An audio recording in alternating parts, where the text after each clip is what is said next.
What's going on, Washington fans? As you know, it is Tuesday. That means you're getting a podcast episode, just longer videos going into more detail, talking about all topics Washington Commanders. Today, we're going to talk about how to save this season. How can we do that? Your answers on the screen, FYI. And we're going to dive into every power ranking of us. So ESPN, NFL, Sports Illustrated. We'll go through those and look at those rankings and where we're ranked at. And it feels like we're a joke by where we're ranked at. I'll just tell you that now. So make sure you guys click that like button on this video. Hit that subscribe button on the road to 3,000 subscribers. Also, hit the hype button on this video. And now let's go ahead and get into today's video. So we'll start by taking a look at the power rankings. Let's take a look at the power rankings. As you know, our Washington Commanders are 3-4, dropped a game to the Cowboys 44-22. We'll start with ESPN and where they have us ranked in the power rankings. We are currently 19th in ESPN's power rankings, dropping by a total of 13 spots since week 7. And they just have not gotten it together. That's what they basically say, right? Like they haven't gotten it together. This team is 3-4. We should be ranked 19th because we're mid, right? So we are ranked 19th from ESPN. That sucks. That hurts my soul. That hurts my soul. Because it just feels like we're better than that. It feels like we're at least a top 15 team, and it hurts my soul to see us 19th. In the NFL.com power rankings, we are currently, let's see, because I didn't look at this one before. So we are currently 16th place in the NFL's power rankings, sitting at 3-4. They write, there's 2 straight losses after the big win in LA, and the Commanders suddenly find themselves in tough shape physically. They were already down their top 3 receivers heading into the loss to Dallas, and Jayden Daniels exited the game early in the third quarter with a hamstring injury. Up next are matchups against the Chiefs, Seahawks, and Lions, followed by a game in Madrid. So it's clear that this is a dangerous time for Washington. The defense hasn't given us any reason to believe it will suddenly start making plays. When it's not getting sacks, the unit is struggling. The Commanders have forced just 3 turnovers all season and have suffered from major coverage lapses and poor tackling. And they're right. It feels like injuries have killed this year, but ultimately, this team has not done what they need to do as well, right? We got to blame that as well. And ultimately, our defense sucks. Like, yes, we can blame the injuries, but the defense has to figure something out. The defense sucks. Like, the defense has not been good. So you're going to have to figure something out there on the defense, and you're going to have to make a switch. You're going to have to do something different. So those power rankings are good. Let's go ahead and get into the next power ranking. So we have 2 more to look at here. First one is Sports Illustrated. We are 18th for Sports Illustrated. They didn't give a good description. They just said, putting Jayden out there would probably be a bad decision. If I read that right, I do believe I did. Again, we are a bottom team in the NFL. We're mid at this point. 18th, really, that just hurts my soul. That hurts my soul. It hurts to see that. I hate being 18th in any sort of power ranking. I don't care what website it is, but we're 18th for Sports Illustrated. We are 21st for Fox Sports. The Washington Commanders are 21st for Fox Sports. They write 2 straight losses now, and the Commanders' schedule is about to get really hard with games at Kansas City and home against Seattle and Detroit. Also, it is alarming that Jayden Daniels, 233 passing yards and 68 rushing yards on opening day were his season highs. So they're saying opening day was his season high. And that was probably the best game he's played, right? And there are certain websites that are going to overreact to Jayden Daniels. But here's the thing. First of all, this is not 2023, and we'll talk about this later. This is not 2023. You don't need to move on from Dan Quinn. You don't need to move on from Adam Peters. I don't know why y'all are commenting that on certain videos or live streams. I don't want to hear that ever again. So, and we still have a really good quarterback. Like, he's dropped from 5th to 8th in the league, maybe not even that far. And he's really had no one to work with. So let's go ahead and get into just news around the Washington Commanders. Then after the news around the Washington Commanders that we're going to get to, then we're going to transition to how do we save this season. Then after that, we'll transition to how to fix the defense. And then after that, we'll be out of here. So let's go ahead and get into Washington Commanders news. So let's start with the general news here. Yesterday, we learned that Jaden Daniels' injury is not serious. It's not significant. And I went on this, my live stream yesterday, on my video yesterday. Some of you may have heard this, but this injury for Jaden Daniels is not serious. He could end up playing Monday night. I would say he won't play on Monday night, but he could ultimately play on Monday night. We could see him out there if they feel like they really have a shot in this game and they really want to throw him out there. But that's a perk of having a backup quarterback like Marcus, where you can put him out there and you're not going to get embarrassed. He's a solid NFL quarterback, and in some places he would be the starter. Dorance Armstrong is going to be out for the season. That's the other piece of news that we got. Dorance Armstrong going to be out for the year. We're not going to see Dorance again this season. So that sucks. You lose your most consistent pass rusher, the only guy that can consistently get to the pass rusher, to the quarterback, and you lose him for the rest of the year. So that definitely hurts, and you need to generate pressure, right? You need to generate pressure, find a way to get to the quarterback, and I just don't know who else is going to do that. Von Miller, P. Boogie, right? What's his name? I always forget his name. Forget his name. I forget his name. We just signed him a few weeks ago. P. Boogie. Come on, man. I forget. But he's an edge rusher, and he might have to be thrown out there. So P. Boogie, Vaughn, you're gonna have to throw those guys out there. But sadly, they're just old. They're just old at this point in their career, and they're slow, and they just don't really make a difference. You lost Javonte Jean-Baptiste. This would be a perfect spot for him to step up, but he's injured. That's been the story of the year. So that is some general Commanders news. And I want to read to you this article a little bit about adjectives to describe the Commanders. This is on the Washington Commanders website. Zach Selby wrote this. He writes, "I'm back for it," and I'm not going to read this whole thing because you guys can just go check it out for yourselves. But I'm back for another edition of Hail Mail, and I've noticed that the Washington Commanders fan base is a little perturbed following last Sunday's loss to the Dallas Cowboys. To be clear, I understand why people are upset. The Commanders are 3-4 after having high expectations in the offseason. It's obviously not that the start that the fans or team wanted, but that's the situation they're in with 3 difficult matchups looming on the schedule. Up next to the Kansas City Chiefs, who are starting to look like themselves after an 0-2 start. If the Commanders hope to get back on track, it'll have to start against last year's AFC representative in the Super Bowl. So this is an easy one for me. Frustrating is how Zach Selby puts the start for the Commanders. He writes, "I think it's a perfect word because it describes so many aspects of the issues surrounding the team. It's frustrating that there have been so many injuries hampering this roster. Obviously, a player's health is more important than rushing them back onto the field, but there was so much promise around the idea of Terry McLaurin, Deebo Samuel, and Noah Brown. Man, that was supposed to be a really good lineup, and it just sucks that we're not having them on the field at the same time. What's more, injuries to Austin Ekeler, Deatrich Wise, Will Harris, Javonte Jean-Baptiste forced the team to search for other options to replace them. Injuries aren't the only reason the Commanders have struggled this season, but they played a role. It's also frustrating that the defense has continued to give up explosive plays. I'm not a coach, so I won't pretend to know why the problem has persisted through the first half of the season. Here's what I will say. I think it's clear that everyone from the players to the coaches are frustrated that they have struggled to find a solution. What's more, it's not like the defense is devoid of talent. The defense does have good players, many of whom I believe have bright futures. For whatever reason, that hasn't resulted in significant improvement from the unit, and that is, well, frustrating to watch." So there's a little bit of Zach Selby's article. Great article, by the way. I think frustrating is a perfect adjective. If you could describe the Commanders' season so far, put your adjective in the comment section.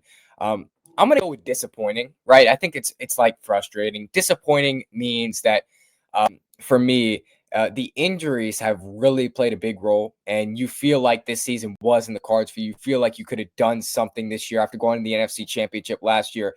Yeah, so I would go with frustrating. Also the defense, right? Everybody hyped up Marshawn Lattimore, and I tried to tell y'all that Marshawn Lattimore was not going to be anything great, and he certainly has been way less than that.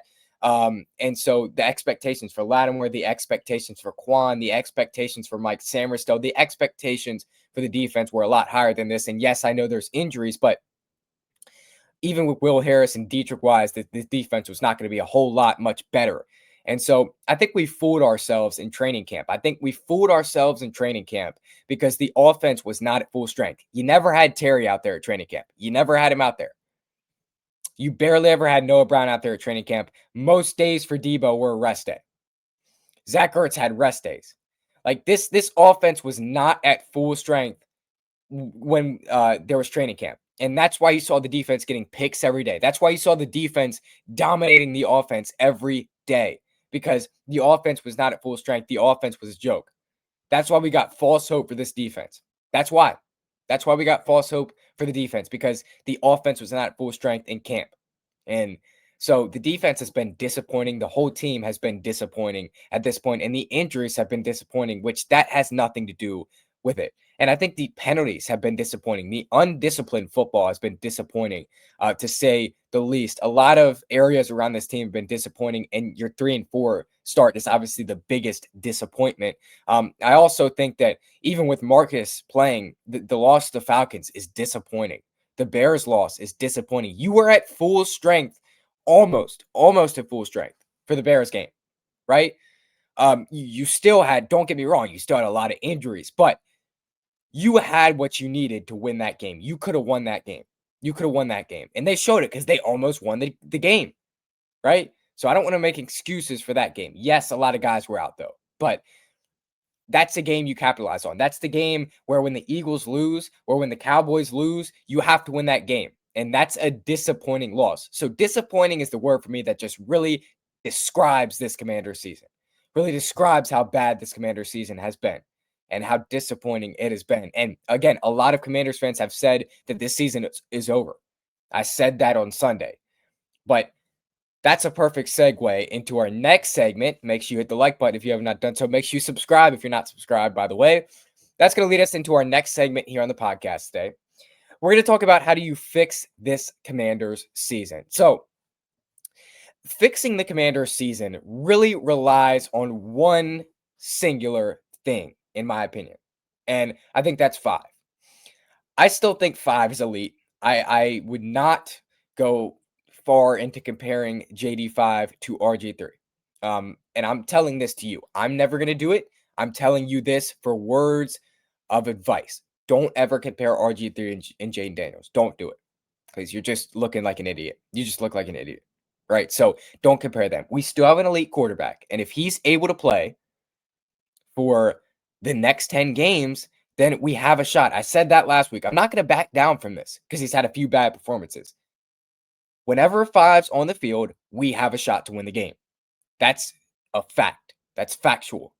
Whenever 5's on the field, we have a shot to win this game. He is still an elite quarterback. And you'd really like to see him get back to where he was last year. He was better last year, if we're being honest with ourselves. We saw more from him last year. Maybe that's just because he was a rookie and he was supposed to look like a rookie, like Cam Ward. Cam Ward looks like a rookie. Jaden never looked like a rookie. He came out of the box fully assembled. But the reason we have a chance is because 5 is going to be out there. Like, he's not missing more than 3 weeks. He's not missing more than 2 weeks, I would say. And there's still time with him on the field. There's still time to make up this season. There's still time to get back on this season. Because even if you drop to 3-5, you can go 4-5. You can go 5-5. You can go 6-5. You can go 7-5. And 7-5, by the way, would be the record we had last year at that time.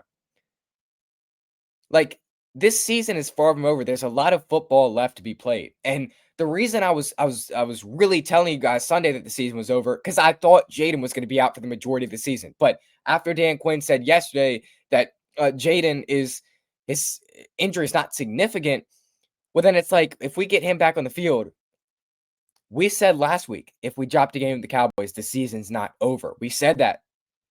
Some of us did.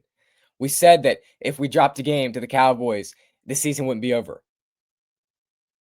And so what has changed since last week? You dropped a game to the Cowboys. You're probably going to get 5 back soon. The only thing that's changed is you might not get 5 back and DA is out for the season. But if you get Jaden back for Kansas City, what has changed? You're 3-4. You'll have to pull off a miracle to beat the Chiefs. But you're still 3-5 after the Chiefs. There's no way they win the game versus the Chiefs. So you're 3-5. The Seahawks game is at home. It is a winnable football game. If this team gets down and plays like they know how to play, it's a winnable game for us.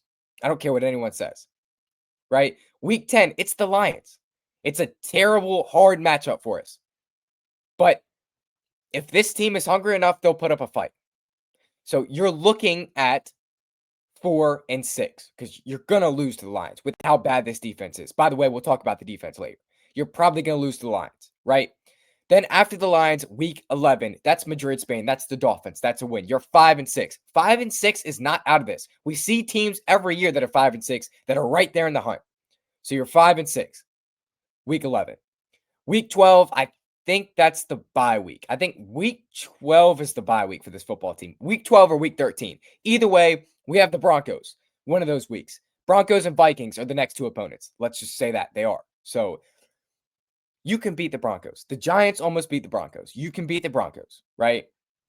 And at that point in the season, you'll be 4-6, like I said, and you'll have most of your guys back. You feel like you can get a lot of these guys healthy by that time. So my point being with all this is that if you get the right guys back at the right time, you can put a streak together. And you have to have Jaden too. If you don't have Jaden, you're not doing anything. But you have to have Jaden. And I think they will. That's the good thing, is his injury is not significant.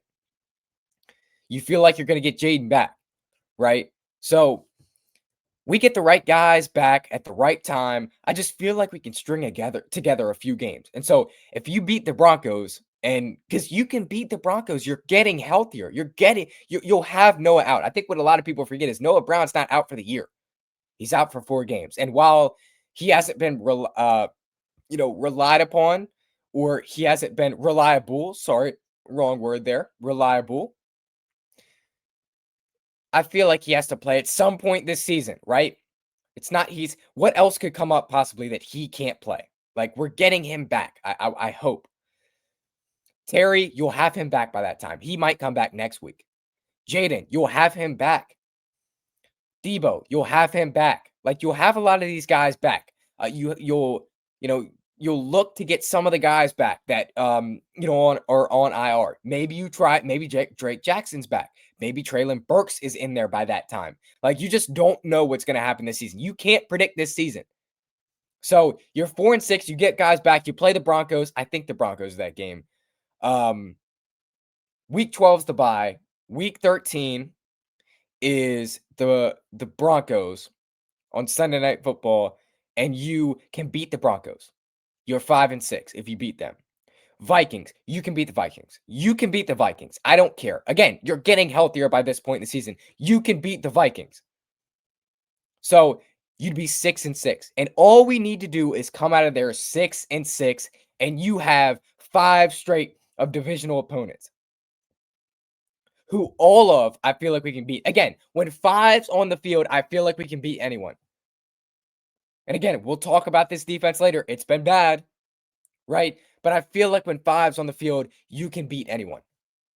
So these divisional games, they could swing either way. You just don't know. So 6-6 at that point, you have 5 divisional games left. And so you see what you got from there. You need about 10 wins to make the playoffs. Like, realistically, you need about 9 wins to make the playoffs. But we're 1-4 in the conference. So if there's a tie with anyone, we're probably not making it because we've lost to all these NFC teams. Every NFC team's basically going to beat us out. So you'd have to win 10 games to feel like you have a shot. But I just don't feel like the playoffs are really what we should be looking at right now. We need to take this game by game and work on our biggest weaknesses and try to string together something and make a shot at the playoffs. So that's going to lead us into the defense. This is the last segment of the show. So that's going to lead us into the defense. We're going to talk about this defense, but I gave you how the season can be saved. The season can be saved by going 6-6 out of that stretch, get 5 back, get healthier, and you have a shot. So that's how the season can be saved. Let's transition how to fix this defense. Throw out some ideas. We'll talk. All right. So here are some reasons why the Commanders defense has been bad. If you didn't know, missed tackles, which are from the offseason, right? You didn't take training camp hard enough. You had practices less than an hour in training camp, and you had practices, most of them, without pads. That's one of the reasons. And I remember covering every practice. They didn't practice in pads much. They had poor run defense. They have poor run defense. Got to fix the run defense. That's definitely one of the reasons. Penalties is one of the reasons. Again, that's been one of the biggest disappointments is undisciplined football. Like at some point we have to start blaming Dan Quinn a little bit because that's his fault. Penalties are his fault. That's bad coaching. Breakdowns in communication have been also another reason. They've shown some improvements though in the communication. That part they've shown some improvements over weeks, but it's still been terrible. They continue to give up big plays, and the run defense has been a consistent issue. It was last year,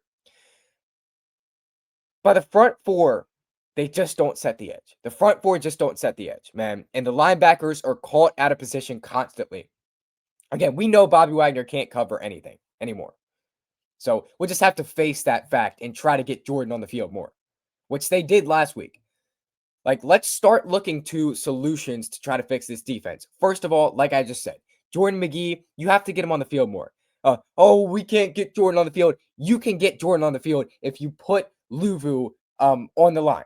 You use him as a pass rusher. You can get Jordan on the field. There's no excuse.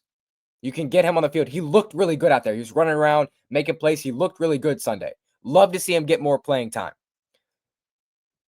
So you also have to set the edge. And I know we lost Dietrich, and I know we lost Dorrance, but we can still set the edge. Von Miller knows how to set the edge. All right, he wasn't brought in here to set the edge, but he's going to have to step up and do it. And that's coaching again. You can set the edge. And gosh dang it, man, I'm missing the game.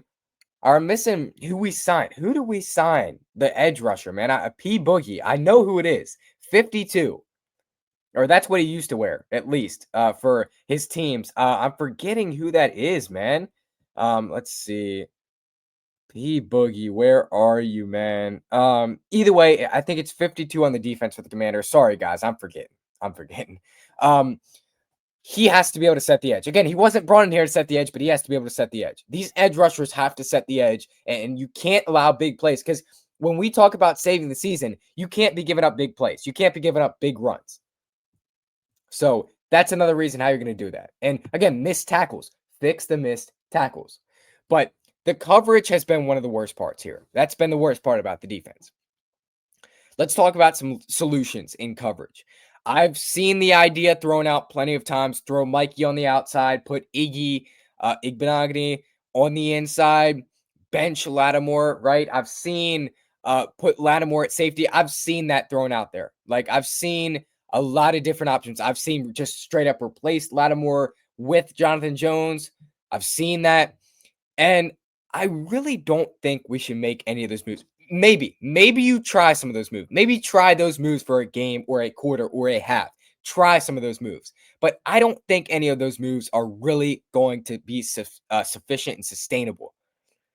I think that you leave this defense where it's at.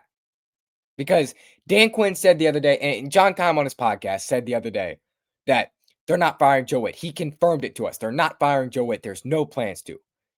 Dan Quinn also said in his post-game presser on Sunday, he said, I'm very talkative in Joe's ear, and we'll evaluate every part of this defense, but I'm very talkative in Joe's ear, and like I tell him a lot of stuff. So Dan Quinn cannot do much else for this team. He's too loyal to Joe Whitt Jr. Like Joe Whitt's not getting fired until after the season if they feel like they need to do it. He's not getting fired. Also, if you fire him, who are you going to elevate? You have to figure all this stuff out. You can't just fire him. And if you fire him, you feel like you're giving up this season. You feel like you're giving up on this defense. So I don't think that's a sustainable solution. I don't have a solution for you if I'm being honest, but I can say you need to clean up a lot of parts of this defense and you need to coach them better and you need to have days where it's just not rest days. There's just no more rest day Wednesdays anymore. Like you have to be able to be better in practice. That as well. And work on tackling, work on penalties, work on setting the edge. Work on all these things. Work on communication in the defense because we can't have guys running into each other. It seems like we've had guys running into each other consistently all year. I don't want to see any more of that BS. I'm tired of it. That's not my defense. I don't want to see any more of that. So get rid of that, fix that with practice, with coaching. You have to dive deeper into this coaching. And that's just, I mean, if you clean up even some of that stuff, that's going to be how you're going to try to fix this defense. Because again, you don't need the defense to be perfect because we have a quarterback in JD5 where we don't have to worry about that. We don't have to worry about our defense being perfect because we have JD5. But if the defense can be halfway decent, that would do us a big favor. Can y'all be halfway decent? Please be halfway decent, man. Because Jaden just has to be perfect all the time, 24/7, because this defense sucks. So that's how you're going to fix the defense. Again, clean up the missed tackles, set the edge, clean up the penalties, better communication.